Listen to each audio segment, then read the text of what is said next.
सामने बैठे justice party के राष्ट्रीय अध्यक्ष इंद्रपाल गौतम जी, डैश पर जितने लोग मौजूद हैं और मेरे ख्याल से सामने जितने लोग मौजूद हैं, इल्म के मामले में सबसे कम हो सकता मैं हूँ और प्रोफेसर और उलमा के बोलने के बाद मैं नहीं समझता कि कुछ मैं बोलूं, लेकिन अब मास्टर साहब ने सदारत दी है तो उस लिहाज से अपने टूटे फूटे लफ्जों में मैं कुछ बातें जरूर रखना चाहूँगा। दोस्तों, इल्म के ऊपर बहुत सी बातें हुई। इल्म बहुत ज़रूरी है और इल्म का सीखना, एजुकेशन, अपने बच्चों को पढ़ाना लिखाना, एक चाहे कम कपड़े अच्छे पहने, कम खाना खाए, लेकिन एजुकेशन दिलाना बहुत ज़रूरी है। लेकिन उसके साथ साथ ऐसी एजुकेशन जो आज के माहौल में प्रोफेशनल बन रही है, उस पर भी ध्यान देने की ज़रूरत है। अगर हमारा बच्चा डॉक्टर बन रहा है तो वो जनता को लूट रहा है। हमारा बेटा अगर इंजीनियर बन रहा है तो वो जनता को लूट रहा है। आईएएस बन रहा है तो वो भी कहीं ना कहीं जनता को लूट रहा है। और अगर वो टीचर भी बन रहा है तो वो भी कहीं ना कहीं जनता को लूट रहा है।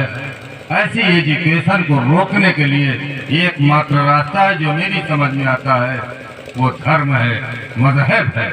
अगर उसको मजहब की जानकारी होगी तो मुझे ये यकीन है कि वो ऐसी हरकतों से, ऐसी तमाम चीज़ों से वो बात क्या बात है। और नहीं तो आज तमाम चीज़ें हमारे बीच में, नई नई टेक्नोलॉजी आ गई। ये मोबाइल हम आज के ज़माने में ये हमारे बीच में आ गया, ये इल्म की देन है। लेकिन आप देखिए कि इससे बुराइयां कितनी फैल रही हैं। उस पर भी ध्यान देने की हमें जरूरत है और उस पर ध्यान हमारा मज़हब, हमारा धर्म, जो जिस धर्म को मानता होगा उसको रोकने का अगर काम करेगा तो वो मज़हब और धर्म रोक सकता है। दूसरा कोई रास्ता है इस दुनिया में नहीं है। क्या बात। इसलिए हमको दोनों चीजों पर ध्यान देना है। अगर हमने एक चीज पर ध्यान दिया तो दूसरी चीज हमारी नुकसान होती जाएगी, और जब तक दोनों चीजों पर ध्यान नहीं देंगे आगे तरक्की नहीं कर सकते। और तरक्की अगर कर भी लिया तो वो तरक्की दिखावे की होगी, वो दूसरे को फायदा पहुंचाने की तरक्की नहीं होगी। इसलिए हमारा अपना मानना है, हो सकता है गलत हो, यहाँ प्रोफेसर भी बैठे हैं, आलिम भी बैठे हैं। मैं गुस्ताखी के साथ अपनी बात कहता हूँ कि दोनों चीजें जरूरी है। दोनों को इस समय जरूरत, ताकत के साथ दोनों चीजों को हमें उसकी तबलीग करने की जरूरत है। एक चीज की तबलीग करेंगे तो नुकसान में हमारे आने वाली नस्लें होंगी। इन्हीं बातों के साथ मैं मास्टर जलील साहब को मैं शुक्रिया भी अदा करता हूं कि ऐसी जगह पर उन्होंने एक प्रोग्राम रखा। सुनने वाले कम लोग आए, लेकिन मुझे यकीन है ये कुर्सियां जो खाली हैं, हो सकता है इस पर ऊपर वाला ने किसी न किसी को भेज करके सुना रहा होगा।